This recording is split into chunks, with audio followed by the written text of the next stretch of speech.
O Rogério Marinho, André e Carol, ele mencionou o Lewandowski, o filho do Lewandowski, que atua, né, como advogado para uma dessas associações. Eu, na semana passada, mostrei que lá no TCU, 2 recursos foram apresentados por 2 associações.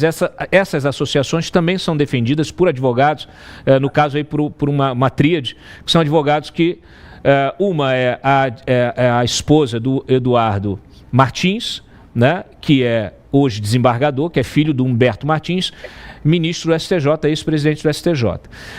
Os outros 2 advogados são ex-parceiros dele, quando ele era advogado. Então, ele passou o escritório, hoje quem toca o escritório é a esposa, ou seja, a nora do ex-presidente do STJ. Tem alguma ilegalidade nisso? Não tem ilegalidade. Eu estou falando de como também a gente não, a princípio, não tem ilegalidade na atuação lá do filho do ministro Lewandowski. Mas a gente precisa conhecer, a gente precisa saber quem são as pessoas que estão atuando para entender também movimentações políticas ou omissões.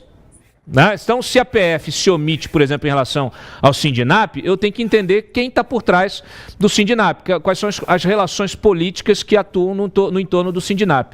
E no caso do Sindinap, também tem uma questão aí, que é muito grave, ou melhor, que ela chama a atenção e precisa estar no nosso escopo de análise. Por quê? Porque o Solidariedade, que a gente vê que o Sindinap é Força Sindical, Paulinho da Força, Solidariedade. Quem é o advogado do Solidariedade e do Paulinho da Força?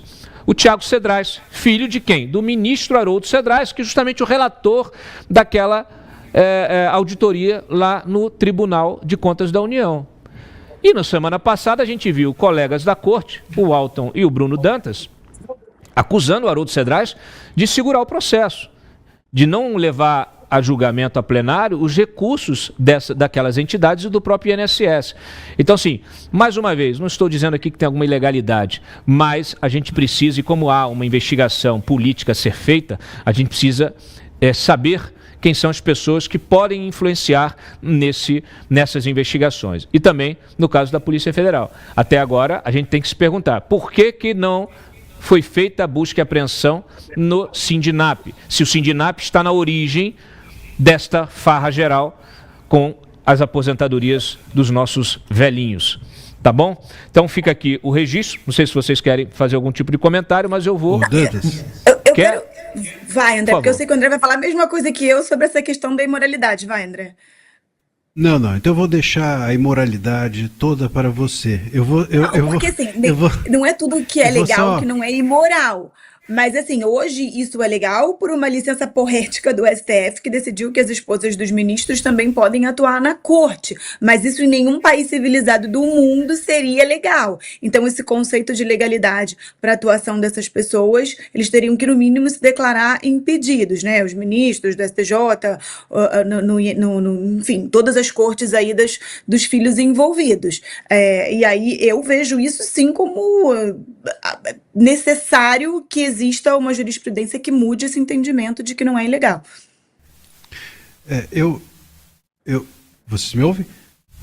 Não, o que eu ia complementar, na verdade, eu acho que a Carol já falou tudo, é isso, né? Aquela história de o que é lícito, nem tudo que é lícito me convém, né? Então, primeiro que tem essa questão da moralidade. Segundo, que é muito difícil a gente falar em legalidade se você é a régua da legalidade. Então eu chego aqui na minha casa, por exemplo, eu sou aqui a pessoa que manda na casa. E aí eu digo, não, mas aqui na minha casa é permitido as pessoas baterem, que eu bata nas pessoas, mas é a minha casa. Bom, então assim, se eu faço as regras, é muito difícil a gente falar do que é legal ou não legal, se a legalidade depende de você. Aí você fala, não, mas bater em alguém é contra a lei. Sim, a legalidade do STF é contra a Constituição, mas eles não estão nem aí para a Constituição. A Constituição virou uma piada para o STF, afinal de contas, eles estão sempre galopando na militância do eu estou salvando a democracia. E dentro da militância do eu estou salvando a democracia, vale tudo. Eu vi uma declaração hoje, saiu na imprensa, do ministro Gilmar Mendes, dizendo que eles agiram contra o golpe baseados no dever de ação que a Constituição lhe outorga ao STF, exige do STF. Que dever de ação? Não existe nenhum dever de ação na nossa Constituição. O único dever que a Constituição impõe ao STF é o dever de ser eficiente, de julgar os casos com transparência e dentro de um ambiente de justiça. E eles não vêm fazendo isso há anos. Não existe nenhum dever de ação. Ao contrário, o dever que existe na Constituição imposto ao STF e a todo e qualquer tribunal é o dever de inércia, que é o contrário do dever de ação. O STF e todos os tribunais e juízes devem ser passivos e aguardarem os casos chegarem a eles. Então, assim, eles inventam as coisas que não estão na Constituição, dizem que estão na Constituição, julgam a revelia da Constituição e dizem que isso é legalidade. Então, falar hoje em legalidade não é apenas uma questão oposta à moralidade, é uma questão vazia. A moralidade e a legalidade para o STF é um envelope sem conteúdo nenhum. É só o envelope. É aquele envelope que você abre e não tem nada dentro. E sobre ainda isso, eu vou aqui fazer uma citação, já que eu sempre gosto de trazer o cancioneiro popular. Tem uma frase ótima de uma música super desconhecida do Raul Seixas, chamada Meu Piano, em que o Raul Seixas diz uma frase que eu acho que a gente poderia colocar na nossa bandeira, ou pelo menos na frente do STF. Sabe aqueles teatros gregos que tinham aqueles escritos na frente? A gente pode botar na frente do STF a seguinte frase da música que diz assim: nada mais é coerente se virar de trás para frente, tanto fez como tanto faz. Excelente. A nossa... é porque você acabou enveredando por um caminho sem volta, André. E a gente realmente, o nosso estado de coisas, né, que a gente vive é muito complexo, porque a gente quer justiça, a gente pede justiça para uma justiça que está toda eivada de vícios, né? A gente pede comprometimento das autoridades, de autoridades que não têm nenhum compromisso com a moralidade pública. Na verdade, que são várias dessas autoridades só se tornaram autoridades pelo cometimento de uma série de ilícitos ao longo das suas trajetórias profissionais. Então, a gente vive, eu brinco até, às vezes eu chamo aqui o nosso jornal, o nosso jornal laboratório de presídio. É como se você estivesse dentro, né? É o jornal laboratório da penitenciária. Então, assim, quais são os personagens, as notícias, né? São a nossa turma do PCC, a turma do Comando Vermelho. Então, é uma situação muito complicada. Por isso que a gente aqui chama essa plataforma de trincheira da República. A gente tem que resistir a isso tudo. E as relações, elas precisam ser conhecidas justamente para que a audiência não se perca nas narrativas. Então, por mais que haja a legalidade, bem frisou aí a Carol, né? Uma coisa ela pode se tornar legal a partir do momento que tem a caneta do juiz. Então, se o STF decidiu que a atuação de parentes de ministros e tal, dos gabinetes dos próprios ministros é legal, agora é legal. Não quer dizer que isso se tornou moral, né? Ao contrário, é uma imoralidade absoluta.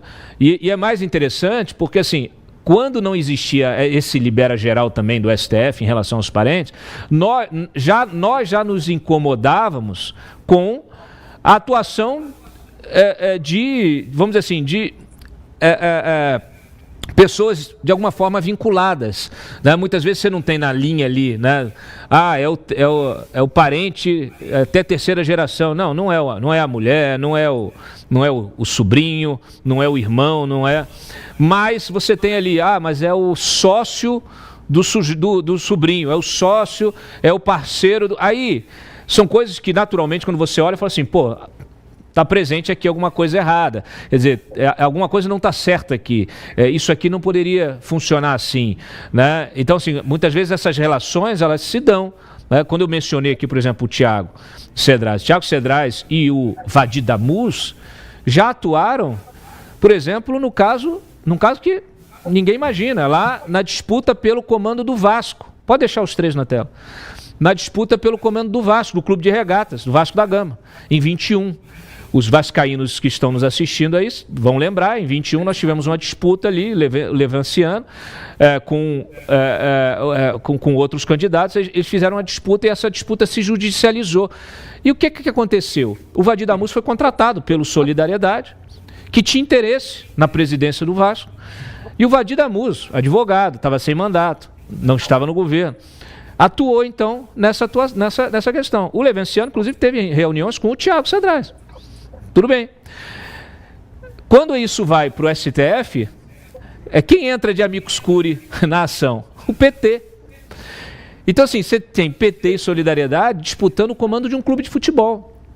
As pessoas não estão atentas a isso. A gente se pergunta por quê? Só que cada vez as coisas vão fazendo mais sentido. Especialmente quando você tem, de repente, um ministro do STF, cujo instituto tem um acordo com a Confederação Brasileira de Futebol. Então a gente começa a compreender que desconhecemos ainda muito, né, do cenário de negócios que são possíveis dentro da administração pública e do relacionamento com o mercado privado.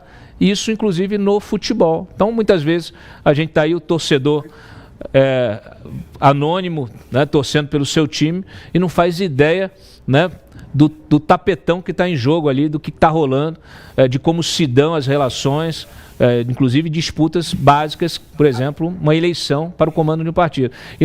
E fica aí a pergunta, mas por que tanto interesse no comando de um partido? Porque hoje, de um clube de futebol, porque hoje os clubes de futebol, eles se tornaram também máquinas de fazer dinheiro. Os clubes de futebol atraem patrocínio público e privado. Os clubes de futebol têm milhares de seguidores, de fãs, que muitas vezes se tornam consumidores daquilo que é vendido pelo clube de futebol. Você tem muitas vezes clube de futebol vendendo associação para ter acesso a serviços como esses, de um crédito consignado, com a previdência. Hoje você tem, toda plataforma que tem audiência, ela vira um funil de venda para alguma coisa.